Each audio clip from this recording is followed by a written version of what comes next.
And welcome to TIA Now's Connected Vehicle Series. We're here with Mark Norman. He's Director of Development and Strategic Initiatives at the Transportation Research Board. And Mark, welcome to the program. Thanks. Great to be here, and welcome to the 96th TRB annual meeting. Well, thanks for having us. I want to get right to it. I know there's a number of transportation initiatives here at TRB, but one of those is the connected vehicle, working towards a robust connected car or autonomous car. What are some of the major hurdles on the technology or even the policy side in getting there? Well, let's start with talking about some of the major hurdles of connected vehicles that they face. On the vehicle-to-vehicle side, which is mostly on the private sector side, I think the major hurdles there concern privacy and cybersecurity. Up until now, we haven't had to worry too much about hackers in the transportation sector because the target has not been that tempting. But with the advent of connected automated vehicles, that becomes a much more tempting target with much more disruptive capabilities and potential. And so the cybersecurity aspect of it is something that I think is a real challenge for us. And also the privacy side. When it comes to privacy of the general public, and again, this is all going to be market driven, the general public is always very concerned about their data being shared, particularly among public agencies. There's a general concern there. On the vehicle-to-infrastructure side, this is where the private sector and the public sector come together. And the challenge there is that the cultures of those two segments can be widely different. The public sector tends to be more cautious, more risk-averse, whereas the private sector, with advent of transformational technologies moving as quickly as they are, they tend to be more aggressive. Transportation agencies on the public side have less funding, and they're a little bit more afraid of being on the bleeding edge than the private sector. So the speed of development and the speed of deployment somehow needs to be accommodated among both those sectors. So I think those are two of the primary challenges with a robust connected vehicle. Mark, can you explain to our viewers what falls under the Intelligent Transportation Systems umbrella? The things that fall under the Intelligent Transportation Systems umbrella really include traffic management systems and more in real time, bringing the traffic control out from a situation where it has not been visible to the public, bringing it above the pavement so that the traveler can see it. Variable message signs, for example, lane control signs, those kinds of things. So the combination of the computer applications and the collection of the data so that the traveler can see what's expected of them, know what to expect as far as route guidance and things like that. It's mostly a public infrastructure driven technology with the private sector providing support to that. Now, is there a clear evolution from ITS to CVAV or connected vehicles? Absolutely. I think it really is a continuing evolution from the Intelligent Transportation Systems, ITS, which we've been coining that phrase since the 1990s up until today, where we're talking connected automated vehicles. The connected automated vehicles is really an extension. When we first started talking about intelligent transportation systems in the 1990s, it was our vision that it would be primarily infrastructure driven. There was a test track in the late 1990s in San Diego, an automated highway system that showed full automation was possible with no driver control of the vehicle, but it was the infrastructure that was driving the vehicle. Today we're talking, of course, connected automated vehicles where the vehicle is pretty much in control and the infrastructure supports that. So it's an evolution from the highways to the vehicles, and also an evolution more from a public sector driven framework to a private sector driven framework. Now, on that point, can you describe to us the difference between automated vehicles and autonomous vehicles? Yeah, that's a very good point. The difference between autonomous and automated. And a lot of people use those as meaning the same thing. An autonomous vehicle is just what the word autonomous means. It doesn't need to connect to anything else. It can operate totally on its own. It doesn't need to connect to other vehicles or to the infrastructure. It tries to emulate the human experience and augment it by a series of sensors and technologies so that it can just operate on its own. An automated vehicle is a combination of connectivity as well as automation. It brings all of those things together. It does not try to operate on its own, but it tries to draw in information from other vehicles and from the infrastructure, and also some autonomy built into it as well.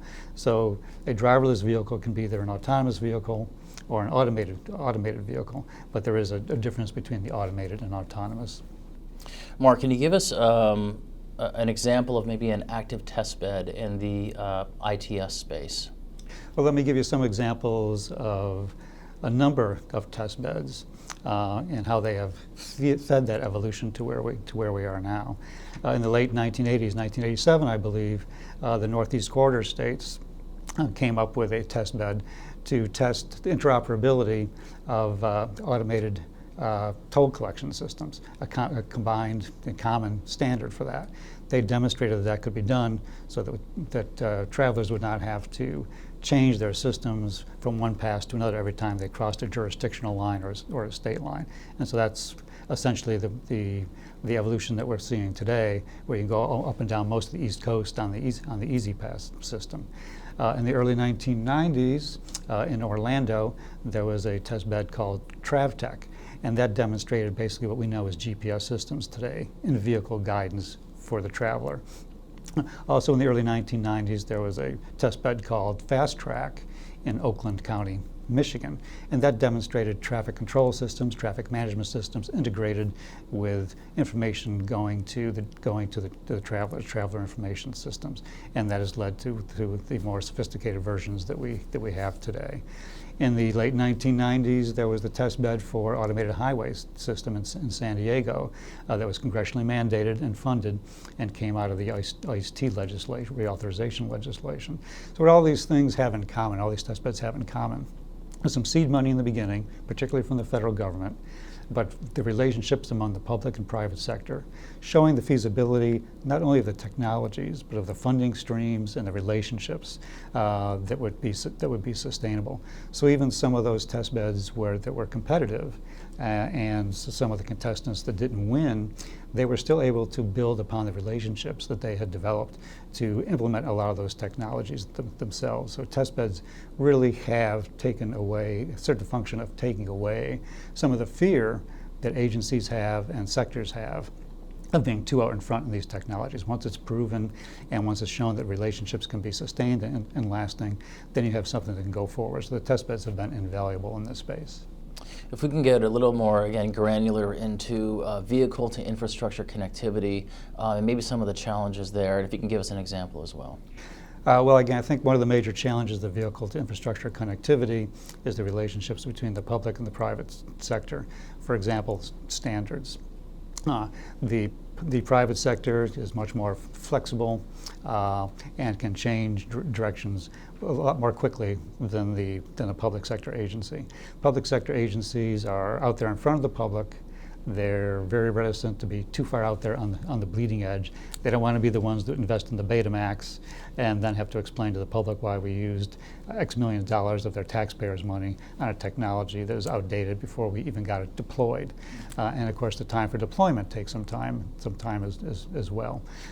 So the ability of the public sector and the private sector to work together to develop the types of standards and communications protocols that can accommodate both the need for speed and rapid development as well as the cautionary side of the public agencies is indeed critical. I heard Neil earlier talking about consumer habits in the connected vehicle space. What are some consumer trends that you think will shape the automotive experience? So some of the consumer trends that will shape the automotive experience, this is again a demonstration of how important it is to remember that this is largely going to be a market-driven evolution. Take the example of an automated vehicle combined with shared use systems, shared mobility systems such as Uber and Lyft, combined with different types of automotive fuel technologies, of electric vehicles and so forth. These are all decisions that the consumer is going to have to make. If consumers decide that they're really buying into this automated vehicle thing and really like the driverless aspect of it, and that becomes more and more ubiquitous, then that's also going to feed into the shared mobility systems, the Ubers and the Lyfts, who would love to rely more on an automated vehicle fleet so that they don't have to deal with issues such as contract employees versus full-time employees, and all the kinds of benefits as well.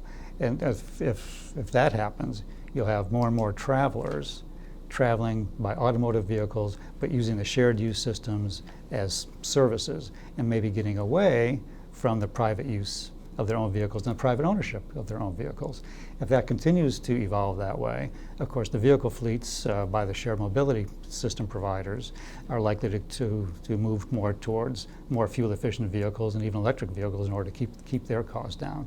In our conversations with the U.S. Department of Energy, it's predicted that over the next 30 years, if that scenario plays out, that we could reduce greenhouse gas emissions and energy consumption by private vehicles by up to 90%. However, none of that is assured. Supposing consumers don't buy into the automated vehicle space as much. Suppose they want to keep their own personal vehicles and don't want to get into the shared use services. Supposing that with the advent of automated vehicles, if they do buy into that, it leads to the less burdensome driving experience. So you have maybe longer trip lengths because people don't mind traveling longer distances. They start moving farther out from their employment centers. They actually add to the vehicle miles of travel instead of subtracting from it. Supposing we don't wean ourselves off of fossil fuels and continue to rely on those primarily for fueling the vehicles, if the consumers move in that direction, then the Department of Energy estimates that over the next 30 years, greenhouse gas emissions and gasoline consumption could actually increase by over 200%. So reducing by 90%, increasing by 200%, that's the range of scenarios that we're dealing with from the consumer side of things. And that's why we need much more research. We have more questions than answers at this early stage. And the Transportation Research Board is positioning itself to try to facilitate the ability of both the public and the private sector to deploy these technologies, but to do so in a manner, in a time frame that allows us the best chance of achieving positive public policy objectives. There's certainly a lot of positives to CVAV, but certainly also there's a fundamental difference between human instinct and program machines. How do you reconcile that issue at TRB?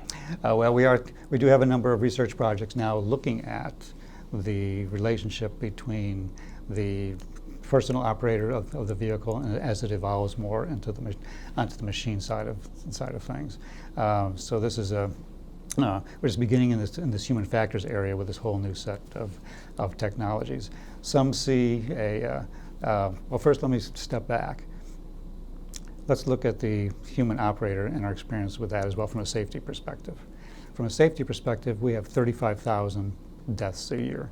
If we were to come up with a new technology today that made life much easier, but the trade-off was going to be 35,000 deaths per year in the United States and 1.2 million worldwide, we would never go in that direction. But that's the situation that we're in. Connected automated vehicles provide us with probably the best opportunity to significantly make a difference in that number. But you also have to realize that with the number of miles of travel that the public is undertaking every day, that the chances of being involved in a motor vehicle accident is about 1 for every 100 million vehicle miles of travel. So today, your typical driver does a lot more right than they do wrong. So the challenge for the connected automated vehicle is to do all those things right that drivers are already doing right, but then to take it to another level and even do more things right and make that many fewer mistakes than today's drivers. So that's a pretty high bar to achieve, and I think we will achieve it over time, but it's going to take a little bit of time. Turning to the experience of the road user and how that might affect rules of the road and things of that nature. Again, there's a very, very wide spectrum. When we talk to vehicle manufacturers and equipment suppliers about what they would like public agencies to do what's the most valuable thing public agencies could do now to enable the deployment of these vehicles. The very common answer is, over the short term, just do a better job of what you're already supposed to be doing. Keep the pavement markings in good shape. Keep the signs visible. Keep the signals running in good shape. If those things are done, it makes it much easier for the connected and automated vehicle to determine what to do next and how to respond to it. So that's one scenario. Taking a look at the longer term scenario, some are predicting a day when we won't need traffic signals because the vehicles themselves will be able to allocate their own right of way. We won't need the pavement markings and signs as much because the vehicles themselves will know where they are and where they're going just from the map database systems, and won't have to rely on reading it from the roadside devices. So that's a whole different scenario. But then you also have the question of other road users, and what do they do? What about the pedestrians? What about the bicyclists? They can't rely just on the vehicles talking to themselves. So there's that scenario as well. So again, a very wide scenario of possibilities that are out there right now. That's what makes it so exciting right now to be part of the transportation profession and transportation research, because there's many more questions than there are answers, and we can help try to find some of those answers. I want to finish by talking about privacy in the CV/AV space, really all across the food chain, from the OEM, vehicle manufacturer, to the vehicle supplier, and then to the end user. Can we start with the OEM vehicle manufacturer? What are the liability issues around ensuring privacy in the vehicle? Well, that's, I think, still to be played out in this area. But of course, there's a fair amount of experiences already in the public and what they're willing to share with private providers, private sector providers. You see it every day right now with your smartphones and all kinds of other devices that we have, that the public is willing to share a lot of their information and a lot of their privacy information under certain conditions, and that's the relative assurance that it won't be hacked, and that their personal information won't be shared for any other purpose. When you turn that to the public view of the actual public agencies, because public agencies don't have that history of collecting that data up to this point, and the capability. Now that they'll have that, I think the public needs to be convinced that that data, their personal data, won't be used for anything other than what it's supposed to be used for, and won't be shared, and also will be protected from hacking. And that's a situation that the public agencies haven't yet proven, because there hasn't been enough experience in that area. So is there a business case debate between suppliers and OEMs about whose responsibility it is for privacy, as far as suppliers may think it's cutting to their margins in order to take on this issue, and OEMs feel the same way? Yeah, there's definitely a continuing discussion as to who's responsible for protecting the data and the privacy of the data, and how much it's going to cost. And this is one of those things that has to play out over time. It's at this stage of the game, it's very important not only to conduct the research, but for these various players to be talking to each other. That's why it's very important for organizations like TIA and TRB and AASHTO with the state officials, and the American Association of Motor Vehicle Administrators, and the Alliance for Automobile Manufacturers. These are all organizations that have coexisted for a number of years, and many of them have been coexisting within the transportation sphere, but have been following parallel paths within their own niche. But now the dividing lines between the responsibilities is being blurred with the introduction of connected automated vehicles. We see telecommunications coming in, with vehicle manufacturers coming in with the public sector side of things. And the responsibilities being blurred, that's the time that we really need to sit down with among those organizations and discuss these issues, not only at the organizational level, but even more importantly, among the stakeholders that make up those organizations. We're finally seeing those kinds of communications and those kinds of dialogues beginning, and TRB certainly looks forward to working with TIA and the other organizations as we pursue getting answers to these questions in the future, and coming up with some common understandings and some common approaches to solving these issues. Mark, thanks for your time. Thank you very much. Glad to be here.